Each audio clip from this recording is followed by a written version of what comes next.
कुछ 20 कंपनीज हम लोग इस वीडियो में डिस्कस करेंगे। उसमें से पहला जो स्टॉक है वो है ओला इलेक्ट्रिक मोबिलिटी लिमिटेड। बहुत अच्छे से पता है आपको इसका प्रोडक्ट, अभी रिसेंटली आई हुई कंपनी है। आज के दिन इसमें अराउंड 14% के आसपास की तेजी दिखाई दी है अभी मॉर्निंग में 12 बजे तक। बेसिक फंडामेंटल्स की बात करें तो बहुत ज़्यादा कुछ आपको देखने को मिलेगा नहीं। इंडस्ट्री पीई जो है वो 46.4 है, इसका पीई अभी आया नहीं है। और डेट देखेंगे तो बहुत ज़्यादा नहीं है, बहुत कम नहीं है, ठीक ठाक है। प्रोमोटर्स की होल्डिंग में 36.8% इसकी प्रोमोटर्स के पास है। तो अगर यहाँ पे जाके हम लोग डिटेल में चेक करें तो प्रोमोटर्स में भावेश अग्रवाल के पास 30% और रिमेनिंग दूसरे अग्रवालों के पास रखा हुआ है। ओके, और इसके अलावा FII और DII के पास अराउंड 10% के आसपास का स्टेक है और पब्लिक के पास बहुत बड़ा स्टेक है।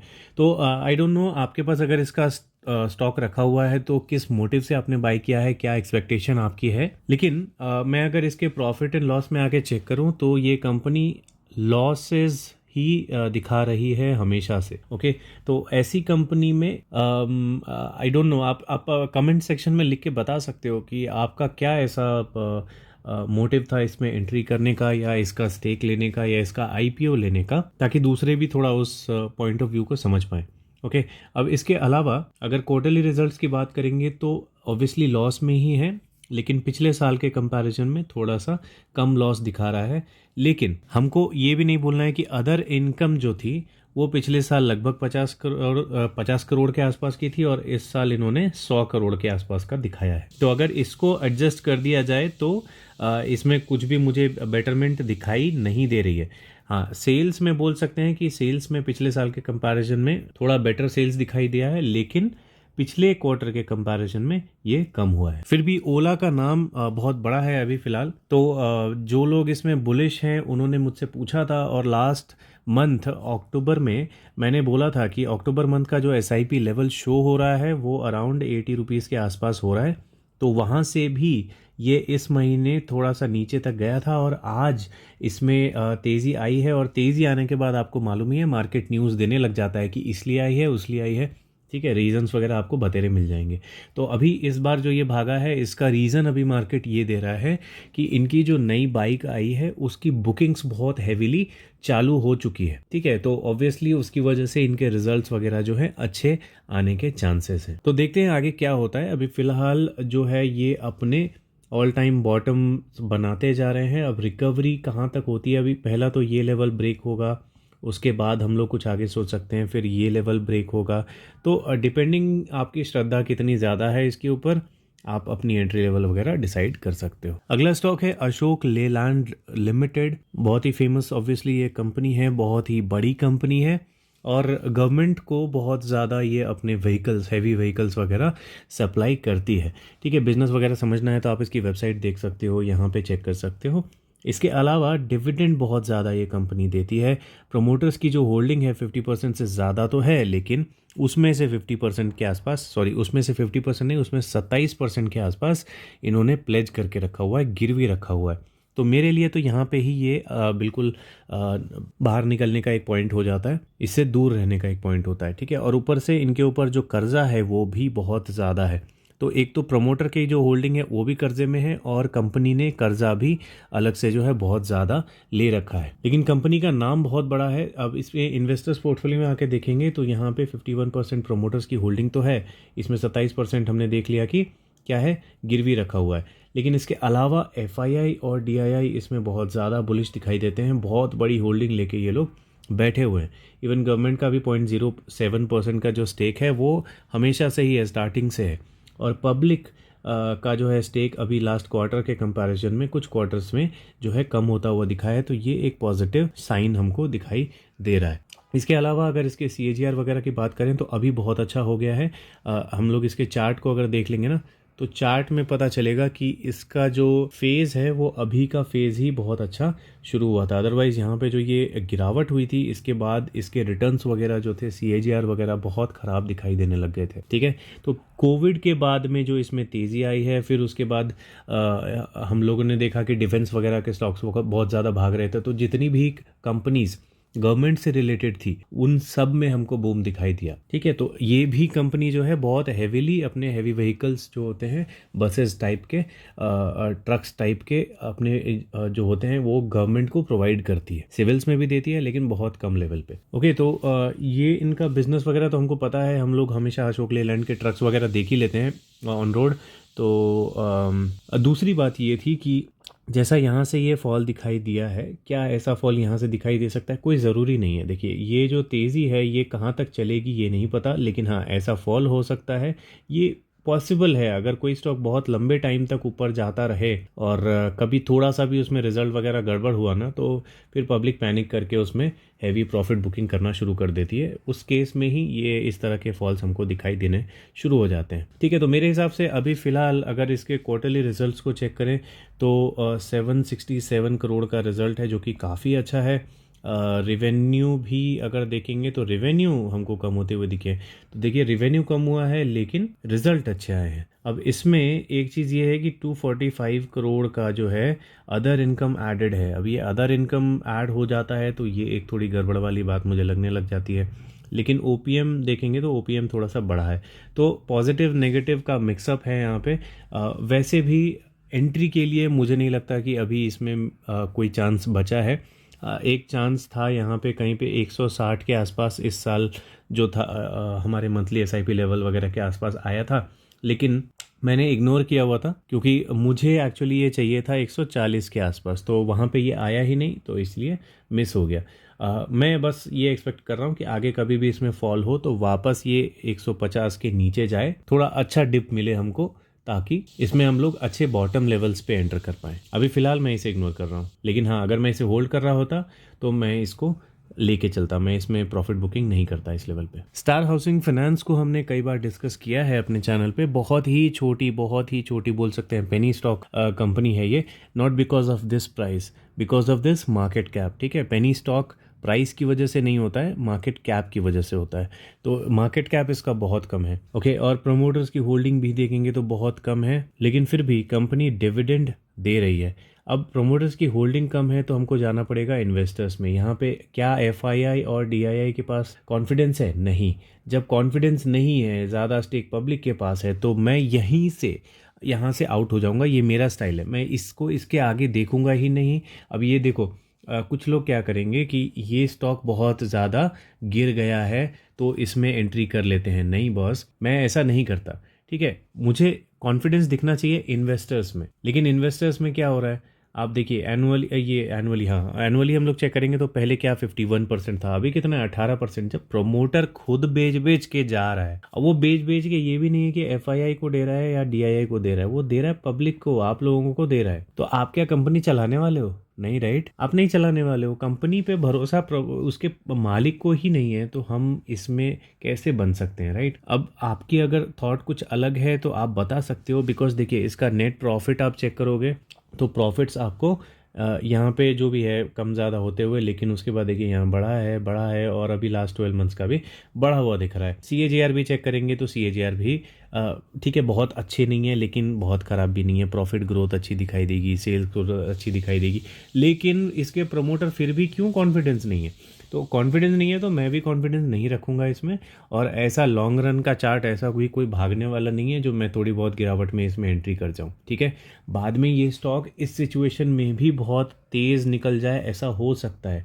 बहुत ही चीप इसका प्राइस है, 34 रुपीज़ है, बहुत ईजी है इसको मैनिपुलेट करना। ठीक है, अगर इसमें इसको मैनिपुलेट करने वाले अमीर गरीब लोग घुस जाए ना तो इसको मैनिपुलेट किया जा सकता है। ऐसे चार्ट इसका फिर से आपको ऐसा दिखना शुरू हो जाए, वो पॉसिबल है। BCG में हमने देखा था, लेकिन BCG रही, BCG बंद हो गई। ठीक है, तो मैं ये नहीं बोल रहा कि ये कंपनी बंद हो जाएगी, लेकिन फिलहाल अभी इसके फंडामेंटल्स के हिसाब से देखें तो मुझे ये कंपनी अच्छी नहीं दिखाई दे रही। लेकिन फॉर सपोज आपके पास कोई बहुत स्ट्रॉन्ग पॉइंट है जिसकी वजह से आप इसमें एंट्री करना ही चाहते हो, तो उस सिचुएशन में अगर मैं इसमें घुसता तो मैं अराउंड 20 रुपये के आसपास के टारगेट्स ही ढूंढता, इस 20 रुपये के आसपास के टारगेट्स। अदरवाइज इसके ऊपर तो मेरे में हिम्मत नहीं है इस तरह के फंडामेंटल्स में एंटर करने के लिए। और वो भी ये नहीं कि 20 रुपये के टारगेट पे मैं बहुत हैवी क्वांटिटी ले लूँ, बिकॉज लेने में बहुत मज़ा आता है। 10,000, 20,000, 50,000 क्वांटिटी लेके लोग बैठ जाएंगे, तो वो मत करना बॉस।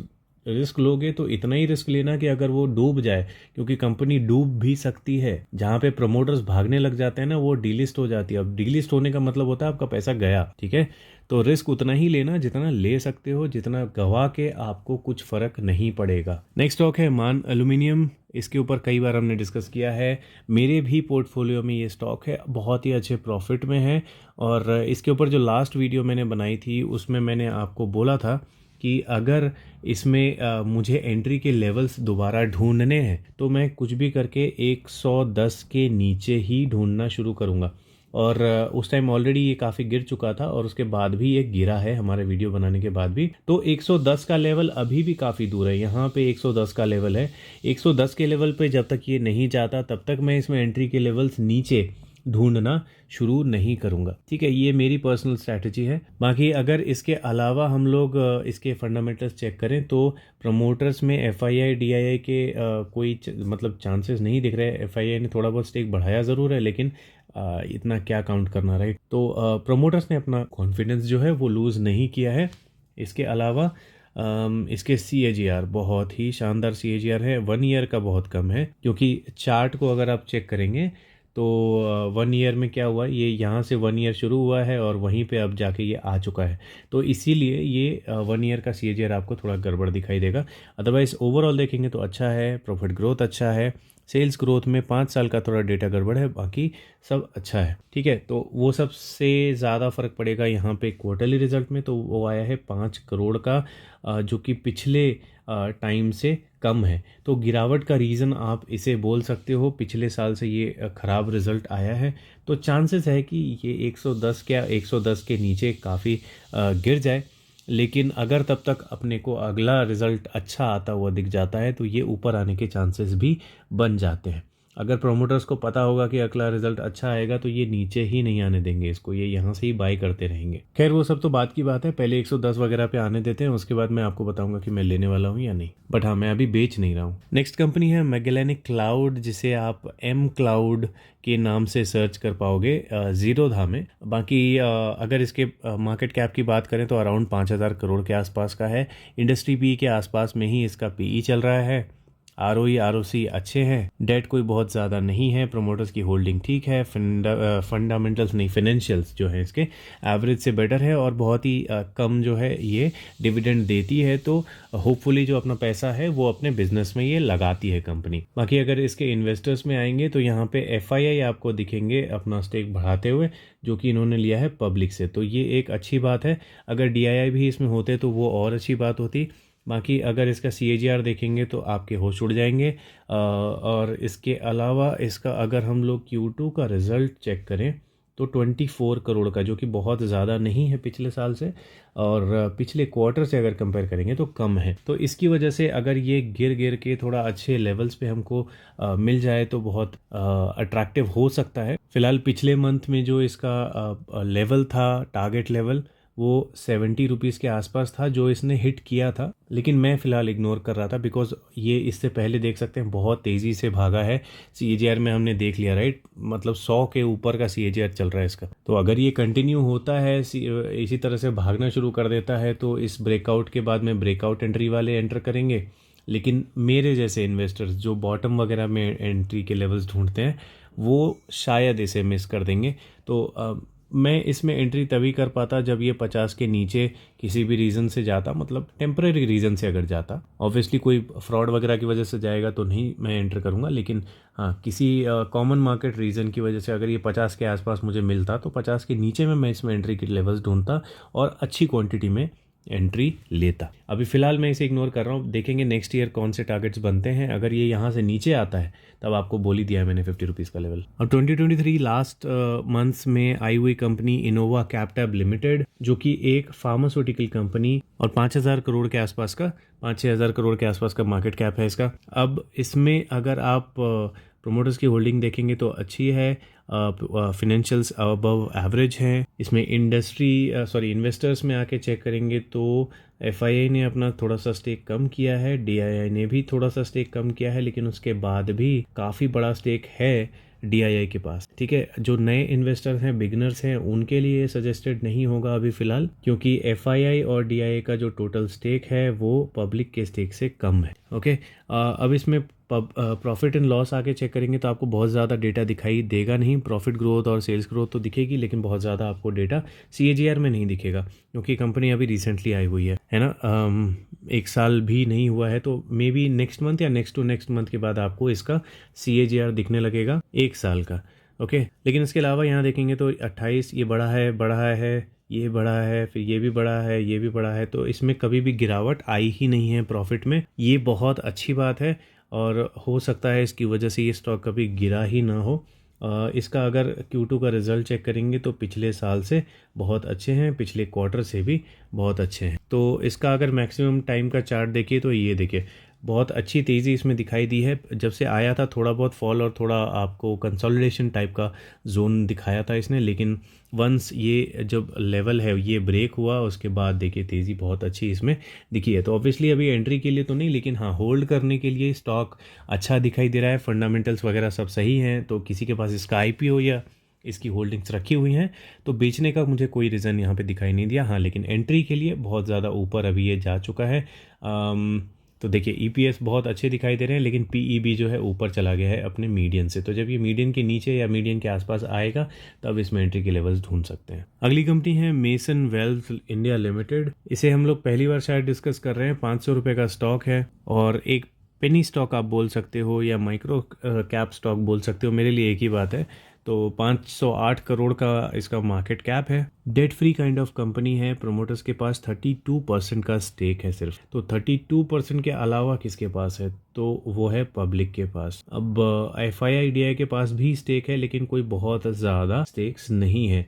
हाँ, ये देख सकते हैं कि FII जो है अपना स्टेक धीरे धीरे बढ़ा रही है, और DII जो है अपना स्टेक कम ज़्यादा कर रही है, लेकिन फिर भी पब्लिक के पास बहुत ज़्यादा स्टेक है। अब पब्लिक में कौन कौन है, ये सारे इंडिविजुअल्स हैं, तो कोई बहुत ज़्यादा मुझे प्रॉमिसिंग नहीं लग रहा शेयर होल्डिंग पैटर्न। अगर मैं न्यू इन्वेस्टर होता तो मैं इससे थोड़ा सा दूर रहता। अब इसमें अगर नेट प्रॉफिट चेक करेंगे तो ये हमेशा ही बढ़ते हुए दिख रहे हैं, तो ये एक अच्छी चीज़ है। और इसके अलावा अगर इसका Q2 का रिजल्ट देखेंगे तो बढ़ता हुआ तो दिखा है, लेकिन पिछले क्वार्टर से ये कम होता हुआ दिखा है। तो एनुअली बढ़ा है और क्वार्टरली कम हुआ है। अब इसके चार्ट में अगर आएंगे, मैक्सिमम टाइम के चार्ट में, तो जब से लिस्ट हुआ था तब से अच्छी तेज़ी चल रही थी, लेकिन फिर ये जब ब्रेक हुआ उसके बाद से इसमें फॉल हमको बहुत अच्छे कैंडल्स, रेड कैंडल्स दिखाई दे रहे हैं। अब इसका अगर PE रेशियो हम लोग चेक करते हैं तो यहाँ कुछ भी दिखाई नहीं दे रहा। क्यों नहीं दिखाई दे रहा पता नहीं, लेकिन अभी फ़िलहाल मैं अगर इसमें एंट्री वगैरह के लेवल्स ढूंढता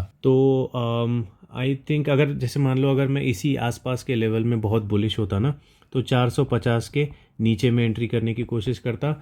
और सपोज़ मैं अगर बिल्कुल रिस्क लेना नहीं चाहता, बहुत ही सेफ नीचे के लेवल में एंट्री करना चाहता हूँ, या तो इग्नोर करने के लिए रेडी हूँ, तो मैं 310 के आसपास या 310 के नीचे के लेवल्स ढूंढना शुरू करता। अभी उससे काफ़ी ऊपर चल रहा है ये, तो अगर इसी के आसपास ही चाहिए तो 450 एक सपोर्ट जैसा मुझे लग रहा है। बाकी आगे देखते हैं इसमें क्या होता है। अभी फिलहाल कुछ कहना इसमें बहुत ज़्यादा श्योर नहीं है, मैं इस तरह के स्टॉक को इग्नोर कर सकता हूँ। चलिए, अगली कंपनी है Mangalam world wide limited, MWL। I think बहुत सारे लोगों ने या फिर किसी ने भी इसका नाम नहीं सुना होगा। बहुत ही छोटी माइक्रो कैप कंपनी है, लेकिन डिविडेंड देती है। प्रमोटर्स की होल्डिंग अच्छी है, लेकिन इस प्रमोटर की होल्डिंग में 8% इन्होंने गिरवी रखा हुआ है। डेट बहुत ज़्यादा नहीं है, फिनेंशियल्स एवरेज है। तो अभी तक हमको इस नेगेटिव पॉइंट के अलावा और कुछ भी इसमें नेगेटिव दिखाई दिया नहीं है।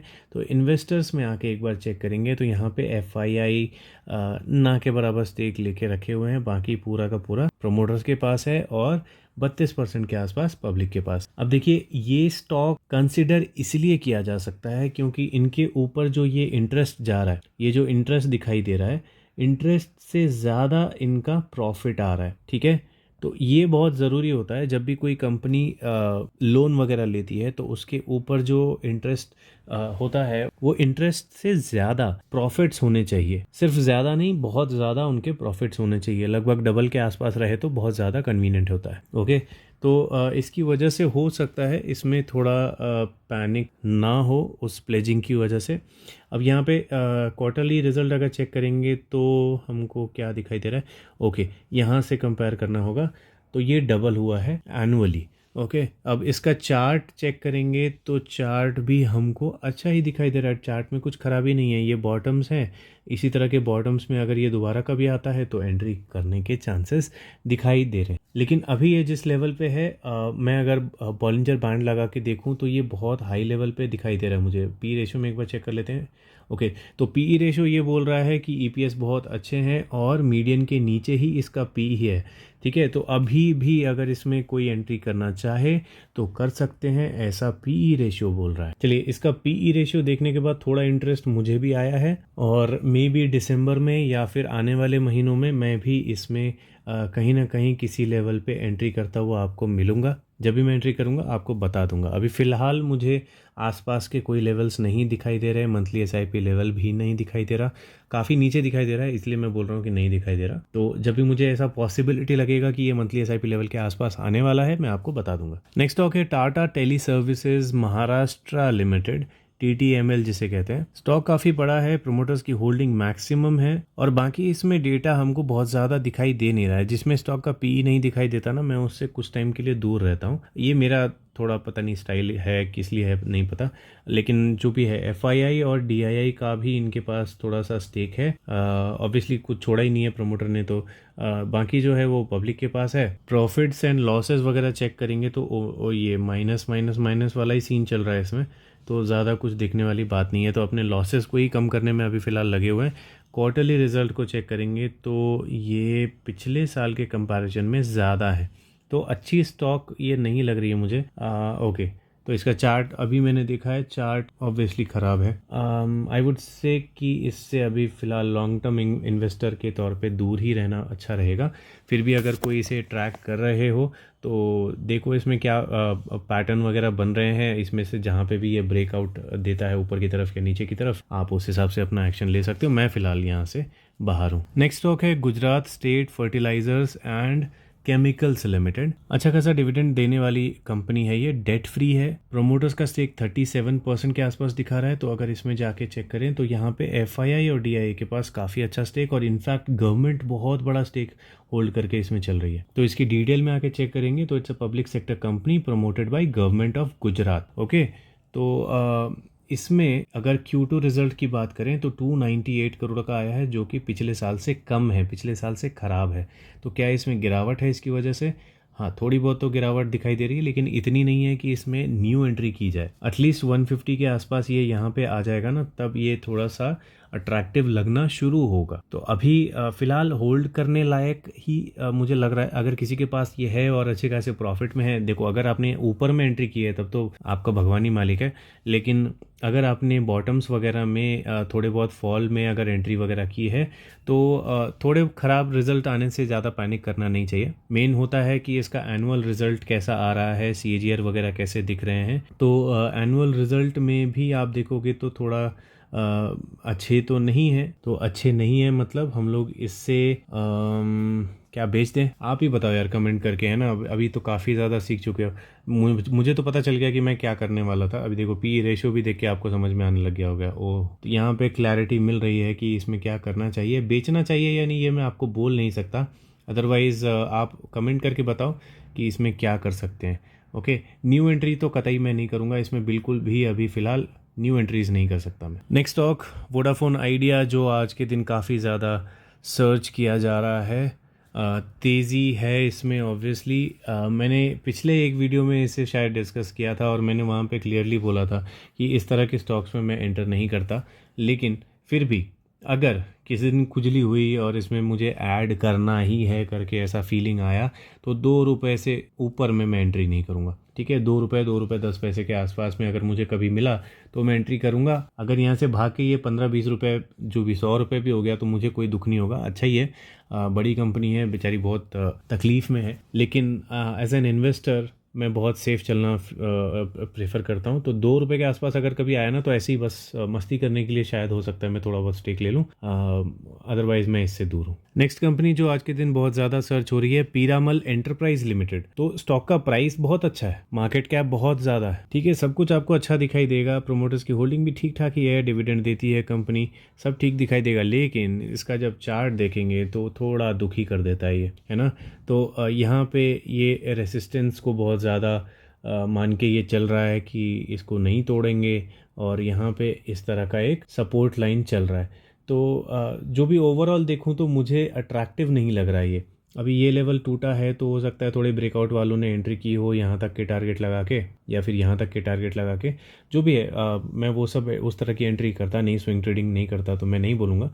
लेकिन हाँ, जो स्टाइल है लोगों का वो मुझे पता है थोड़ा बहुत, तो इसलिए मैं बोल रहा हूँ कि हो सकता है अगला लेवल यहाँ पे हो जहाँ से आपको थोड़ी सेलिंग दिखे, और नहीं अगर ये तोड़ देता है तो थोड़ी और बाइंग आपको दिखेगी, और फिर यहाँ से आपको थोड़ा प्रेशर दिखेगा। फिर यहाँ से अगर ये ब्रेक कर देता है ना, तब इसमें जाके ज़्यादा बाइंग आपको देखने को मिल सकती है यहाँ पे, या फिर इस लेवल पे जो भी ऑल टाइम हाई है। तो आप कैंडल वाले चार्ट वगैरह में देखोगे तो आपको समझ में आएगा। अदरवाइज मैं अभी फ़िलहाल इससे दूर हूँ, मुझे इसमें कोई इंटरेस्ट है नहीं अभी इन्वेस्टर्स में आके देखेंगे तो FII के पास भी काफ़ी अच्छा स्टेक है। तो ये सारी चीज़ें हैं जो पॉजिटिव दिखाई दे रही हैं, लेकिन टेक्निकली जो इसमें मुझे दिख रहा है उसकी वजह से मैं थोड़ा इससे दूर रहूँगा। अगर बाई चांस गिर गिर के ये मुझे 700 के आसपास दिखने लग जाता है ना, तब मैं शायद इसमें थोड़ा बहुत इंटरेस्ट ले सकूं। यहाँ पे अगर मिलता है तो मैं इसमें शायद स्विंग ट्रेडिंग करने के लिए ही सही, लेकिन 700 के नीचे ही कंफर्टेबल रहूँगा। अगली कंपनी है सीमेंस लिमिटेड। आज भी इसमें तेज़ी है, कंपनी बहुत बड़ी है, प्रमोटर्स जितना होल्ड करके चल सकते हैं मैक्सिमम वो ये होल्ड करके चल रहे हैं। डिविडेंड थोड़ा बहुत कंपनी देती है, फाइनेंशियल्स बहुत अच्छे हैं, डेट फ्री कंपनी है। थोड़ा सा प्रमोटर ने जो है अपना स्टेक गिरवी भी रखा हुआ है, लेकिन वो चलेगा बिकॉज इसका जो इंटरेस्ट इनको लगता है इनके डेट वगैरह का, उससे बहुत बहुत ज़्यादा इनका प्रॉफिट है, तो कोई प्रॉब्लम नहीं है। इन्वेस्टर्स में आके अगर चेक करेंगे तो यहाँ पे FII DII दोनों ही काफ़ी अच्छा स्टेक मेंटेन करके चल रहे हैं। Q2 रिजल्ट्स की बात करेंगे तो 831 करोड़, जो कि पिछले साल से काफ़ी अच्छा है। तो इसीलिए ये जो तेज़ी, खतरनाक तेज़ी आपको दिखाई दे रही है, ये तेज़ी कंटिन्यू रह सकती है, या तो यहाँ पे कंसोलिडेशन होगा। इस ज़बरदस्त हाइट जो पकड़ ली है ना इसने बहुत शॉर्ट टाइम में, इसको मेंटेन करने के लिए और ज़्यादा ऊपर जाने के लिए इसको ये कंसोलिडेशन मोड में थोड़ा रहना पड़ेगा, उसके बाद ही ये यहाँ से ऊपर जा सकता है, या तो फिर इसको यहाँ से एक करेक्शन देना पड़ेगा, जो कि पॉसिबल लग नहीं रहा इस तरह के प्रॉफिट के बाद। तो कंसोलिडेशन ही एक चांस बचता है। तो बेसिकली इन शॉर्ट ये बात है कि जिसके पास इसकी होल्डिंग है वो कंटिन्यू रख सकते हैं, और जो न्यू एंट्री करना चाहते हैं उनके लिए फ़िलहाल अभी कोई मौका मेरे हिसाब से नहीं होगा। नेक्स्ट है GRSE, garden reach ship builders and engineer limited. कई बार हमने इसे डिस्कस किया है। डेट फ्री कंपनी है, प्रोमोटर्स की होल्डिंग मैक्सिमम है, डिविडेंड अच्छा है, सब कुछ इस कंपनी में अच्छा ही है। इन्वेस्टर्स में आके चेक करेंगे तो FII DII के पास थोड़ी बहुत स्टेक्स थे, जिसमें से DII ने बेसिकली थोड़ा सा स्टेक कम करके पब्लिक को दिया है, तो यहाँ एक नेगेटिविटी है। CAGR वगैरह सब बहुत अच्छे हैं। इसके Q2 रिजल्ट्स की बात करेंगे तो 98 करोड़ का, जो कि पिछले साल से बेटर है। बहुत अच्छा शायद नहीं बोलेंगे, लेकिन हाँ अच्छा है रिजल्ट। PE रेशियो देखेंगे तो EPS हमेशा से ऊपर जाता हुआ, PE थोड़ा सा अपने मीडियन के आसपास आने की कोशिश करता हुआ दिखाई दे रहा है। देखते हैं आगे जाके और नीचे जाता है या नहीं। यहाँ पे जो ये खतरनाक तेज़ी आई थी, अपने पैटर्न को थोड़ा सा चेंज किया था इसने, उसी को एवरेज करते हुए अब ये यहाँ से ऐसा शायद जा सकता है। देखते हैं अब ये यहाँ से ब्रेक डाउन होता है या नहीं, लेकिन जो इसके रिजल्ट्स हैं उस हिसाब से लग नहीं रहा कि ये गिरेगा बहुत ज़्यादा। मेरे पास भी इसकी होल्डिंग है, लेकिन इस साल मुझे 750 के बाद 750 के बाद मुझे इसमें और कोई लेवल दिखा नहीं, जो कि शायद फरवरी मार्च में आया था। उसके बाद से ये ऊपर ही भागता रहा और वापस 750 पे ये आएगा या नहीं, मुझे उसका डाउट है। ठीक है, तो जो होल्ड करके चल रहे हैं वो होल्ड करके चल सकते हैं, और जिनको न्यू एंट्री करनी है आई थिंक थोड़ा सा और वेट करके एंट्री करेंगे तो कुछ अच्छे लेवल्स शायद मिल जाएं। अगली कंपनी है शॉपर्स स्टॉप लिमिटेड। आपने देखे होंगे इनके जो स्टोर्स वगैरह होते हैं, स्टोर्स नहीं बोलना चाहिए उनको, तो मॉल ही बोलना चाहिए।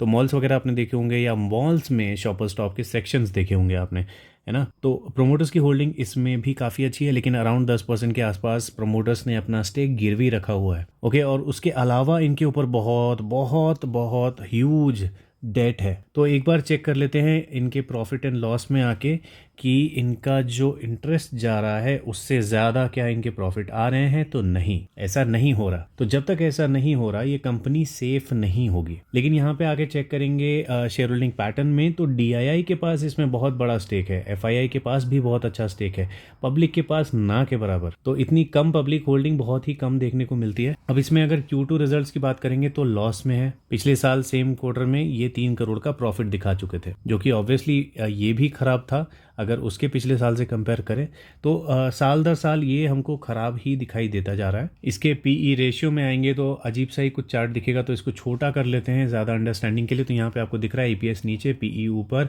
मीडियन यहाँ पे, बिल्कुल ही खराब पैटर्न यहाँ पे हमको दिखाई दे रहा है। तो इससे फिलहाल मैं अभी दूर रहने वाला हूँ। अगर चार्ट की बात करेंगे तो कुछ लोग फिर भी इसमें थोड़ा लालच कर रहे होंगे। देखो, अगर कभी बाई चांस 400 पे आता हुआ मिला ना, तो थोड़ा बहुत खेलने के लिए अगर चाहो तो 400 के आसपास कंसिडर कर सकते हो। मुझे अभी फिलहाल इसमें कोई इंटरेस्ट नहीं है। अगली कंपनी है इक्विटास स्मॉल फाइनेंस बैंक, जो कि अपने 52 वीक लो प्राइस पे चला गया है। आप यहाँ पे देख सकते हैं 116 का हाई छूके 61, 62 अभी चल रहा है। प्रोमोटर्स की होल्डिंग बिल्कुल जीरो है। तो कंपनी को चला कौन रहे हैं? कंपनी को चला रहे हैं FIIs एंड DIIs। ठीक है, तो मार्च 2023 से ही ये चल रहा है। इसमें कोई खराबी नहीं है, FII DII चला सकते हैं। लेकिन अच्छी चीज़ जो नहीं है वो ये कि यहाँ पे पब्लिक की स्टेक जो है कंटिन्यूसली आप देखेंगे बढ़ती जा रही है। ठीक है, तो ये मेरे लिए एक नेगेटिव पॉइंट है। बाकी इसमें अगर प्रॉफिट्स वगैरह की बात करेंगे तो ये भी अच्छे नहीं दिखाई दे रहे।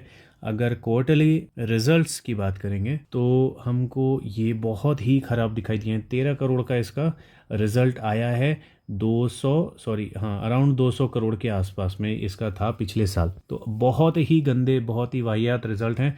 तो ऑब्वियसली गिरना तो बनता है, बहुत ज़्यादा गिरना बनता है। पी रेशियो देखेंगे तो इसमें हमको साफ दिखाई दे रहा है। अभी ये पी जो है आपको मीडियन के आसपास दिखाई दे रहा है, लेकिन ये यहाँ से बहुत ऊपर जाने वाला है और ये EPS और नीचे जाने वाला है। ओके, तो इसकी वजह से अगर हम लोग यहाँ पे एंट्री वगैरह करने के इरादे को छोड़ दें तो कोई ऐसा हैरानी वाली बात नहीं है। अभी इसमें 2 सपोर्ट्स की बात करें तो पहला सपोर्ट 50 रुपये के आसपास और फाइनल दूसरा जो है 30 रुपये के आसपास ऐसा बनता है। मैं ये नहीं बोल रहा कि 30 तक जाएगा, लेकिन मुझे लगता है 50 तक तो ये आराम से चला जाएगा। ठीक है, देखते हैं आगे क्या होगा, क्योंकि हमारे पास इनफ टाइम है इसमें। अभी इसको बहुत अच्छे रिजल्ट देने होंगे अपने स्टॉक को ऊपर ले जाने के लिए, तो आराम से देखो, बेचैन मत होना। या अचानक से पलटने वाला स्टॉक मुझे लग नहीं रहा। अगली कंपनी थोड़ी इंटरेस्टिंग है, शायद आपने इसका नाम ना सुना हो, ZF commercial vehicle control system. Control किससे करेंगे? ब्रेक से। तो ये ब्रेकिंग, एडवांस ब्रेकिंग वगैरह के सिस्टम में काम करती है ये कंपनी। प्राइस देखेंगे, एक स्टॉक का प्राइस 12,000, 12,500 का एक स्टॉक है। ठीक है, प्रोमोटर्स की होल्डिंग बहुत अच्छी है, फाइनेंशियल्स बहुत अच्छे हैं, डिविडेंड कंपनी देती है, डेट फ्री कंपनी है। देखिए हर चीज़ अच्छी दिखाई दे रही है। तो ये मत सोचना कि अरे 12,500 का कौन लेगा। अगर आपका बजट इतना है, एटलीस्ट 10-12 हज़ार का अगर बजट रहता है, 10-15 हज़ार का, तो ऐसा कभी मत छोड़ के मतलब सोच के ये छोड़ना कोई स्टॉक कि 12,000 का कौन लेगा। देखो, आपको 1 रुपये का भी स्टॉक उतना ही प्रॉफिट देगा, 12,000 का भी जो स्टॉक है उतना ही प्रॉफिट देगा। परसेंटेज पे डिसाइड होता है। आज देखो ये स्टॉक कितना गिरा है, 13.38%। कमेंट में लिख के बताना क्यों गिरा है, न्यूज़ वगैरह चेक करना, थोड़ा रिसर्च करो अपने हिसाब से। और आगे बढ़ते हैं, शेयर होल्डिंग पैटर्न वगैरह चेक करेंगे तो यहाँ पे FII ने अपना स्टेक बढ़ाया है, DII ने लगभग मेंटेन करके रखा हुआ है। तो ये बहुत अच्छा दिखाई दे रहा है share holding pattern. Profit and loss में आके चेक करेंगे तो CAGR ओके है, बहुत ज़्यादा तोड़ू फोड़ू इसमें प्रॉफिट्स नहीं दिए हैं इसने, लेकिन प्रॉफिट ज़रूर दिए हैं। CAGR ठीक ठाक दिखाई दे रहे हैं। हाँ, लेकिन आप बिल्कुल मल्टी बैगर सोचोगे तो वो नहीं बनाएगा ये, ऐसा दिख रहा है। अब इसके क्वार्टरली रिजल्ट की बात करेंगे तो 104 करोड़ के कंपैरिजन में 109 करोड़, कोई बहुत ज़्यादा तेज़ नहीं है, लेकिन तेज़ तो है। ठीक है, तो हो सकता है थोड़ा बहुत गिरता हुआ दिखे आपको। मार्केट की एक्सपेक्टेशन अगर मीट नहीं की होगी तो गिरेगा ही। इसमें EPS की बात करें तो देखिए EPS ऊपर, PE नीचे, अपने मीडियन के आसपास दिखाई दे रहा है। तो एंट्री करने के लिए पॉसिबली शायद ठीक ठाक लेवल है, लेकिन टेक्निकली हम लोग देख रहे हैं कि बहुत ज़्यादा तो गिरावट नहीं हुई है। तो मैं पर्सनली इसको अगर कंसिडर करूँगा तो 11,000 के ना नीचे कंसिडर करना ज़्यादा प्रेफर करूँगा। यहाँ से नीचे जब ये आएगा इस रेसिस्टेंस के नीचे, तब मैं जाके इसको कंसिडर करना शुरू करूंगा। अभी मैं फिलहाल इसका एक बस अलर्ट लगा के छोड़ रहा हूँ। किसी ने पूछा था स्विगी में क्या करना चाहिए? कुछ नहीं करना चाहिए, बस अगर आपके पास IPO है तो रखे रहो, और अगर IPO नहीं है तो अब ये इतना जो भाग गया है, इसके बाद क्या करोगे? थोड़ा बहुत करेक्शन आने दो, करेक्शन आएगा उसके बाद सोचेंगे इसमें नीचे आने के बाद कि कहाँ पे एंट्री की जा सकती है। अभी फिलहाल इसमें प्रमोटर नहीं दिखाई दे रहा है, FII दिखाई दे रहा है। पब्लिक में से ही शायद निकल के थोड़ा सा प्रमोटर वगैरह के पास जाना चाहिए। एक बार देख लेते हैं ऐसे अच्छे से, तो यहाँ पे कुछ दिखाई नहीं दे रहा। ओके, तो अभी इसमें एडजस्टमेंट होना बाकी है, शेयर होल्डिंग पैटर्न वगैरह में अभी बहुत सारे एडजस्टमेंट्स होंगे और एंट्री इसमें मिलेगी। वैसा मैं क्यों बोल रहा हूँ, क्योंकि यहाँ पे देखो ये अपने लॉसेस को जो है बढ़ा घटा जो भी रहे हैं, ये थोड़ा एक स्टेबल होगा। क्वार्टरली रिजल्ट वगैरह भी आपको माइनस में ही दिख रहा है, तो इस तरह की कंपनीज माइनस में ही ज़्यादा रहती हैं, तो लॉसेस कम हो जाते हैं तो पब्लिक इसमें इन्वेस्ट कर देती है। ऐसा ही होता है। लेकिन मैं फ़िलहाल अभी थोड़ा कंफर्टेबल नहीं हूँ इस तरह की सिचुएशन में, इस तरह के स्टॉक में इतना ज़्यादा पैनिक करने के लिए। जो बहुत ज़्यादा फेमस स्टॉक होते हैं ना, उसमें वॉलेटिलिटी ज़्यादा मैंने देखी है होती है, और प्रॉफिट्स वगैरह ये कैसे निकालेंगे आगे और इनकी क्या क्या स्ट्रैटेजी वगैरह होगी, उसके बाद मैं सोचूंगा कि इसमें कहाँ पे इन्वेस्ट करना है। मुझे लगता है आगे बहुत बार ये मौका देगा।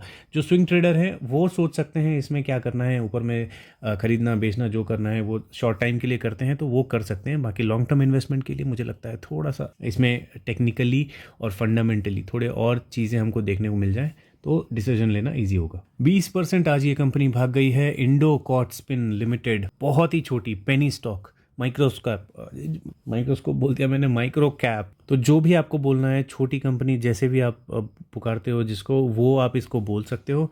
20% क्यों भाग गया, आप चेक करना, रिसर्च वगैरह करना, आपको कुछ ना कुछ डेटा मिल ही जाएगा। लेकिन रिसेंटली इसमें कुछ बोनस वगैरह आए थे, आप यहाँ पे देख पाओगे।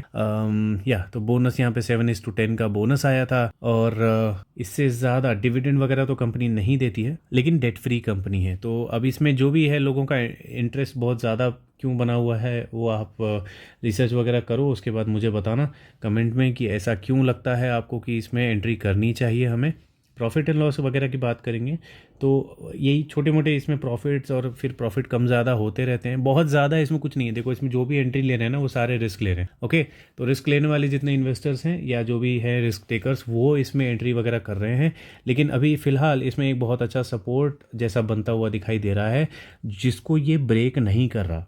ठीक है, इसको ये नीचे की तरफ ब्रेक नहीं कर रहा। आज भी जो इसमें तेज़ी आई है, यहाँ पे ये सपोर्ट से ही अचानक से आई है। मतलब इस सपोर्ट पे बार बार लोग बाइंग लगा रहे हैं, बहुत बड़ी बड़ी बाइंग लगा रहे हैं, और उसकी वजह से स्टॉक बार बार ऊपर फिर नीचे, फिर ऊपर फिर नीचे। तो स्विंग ट्रेडिंग के लिए बहुत अच्छा एक ऑप्शन ये दिखाई देता है। लेकिन कई सारे जो एक्सपर्ट होते हैं वो बोलते हैं कि इतने छोटे मार्केट कैप वाली और इतने छोटे प्राइस वाली कंपनीज़ में स्विंग वगैरह करना थोड़ा सा रिस्की हो जाता है। अभी यहाँ फाइनेंशियल्स इसके देखेंगे तो देखो फुल ऑन मार्क्स है, 9 आउट ऑफ 9 मार्क्स इसे मिले हुए हैं। ओके, तो कोई अच्छी पेनी कंपनी आप ढूंढ रहे थे, रिस्क फ्री, डेट फ्री वगैरह वगैरह, तो आप देख सकते हो इसमें जो भी आपके पास रिस्क में लगाने वाला पैसा है वो सोच सकते हो इसमें अगर लगाना है तो। अभी के टाइम पे नहीं, 20% भागने के बाद कोई नहीं लगाता, तो थोड़ा बहुत रिकवर करने दो नीचे की तरफ, उसके बाद सोचना। अभी लाइन तो मैंने आपको बना के दिखा दी, तो आप उस लाइन के आसपास अपनी बाइंग GTT वगैरह लगाना चाहो तो लगा सकते हो। अगली कंपनी और लास्ट कंपनी इस वीडियो की है सिस्टैंगो टेक्नोलॉजीज,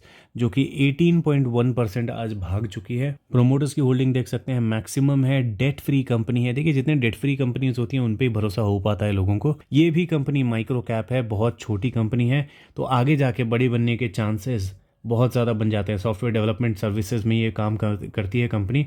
इन्वेस्टर्स में आके चेक करेंगे तो देखिए, FII DIA भी थोड़ा ही सही लेकिन होल्ड करके चल रहे हैं।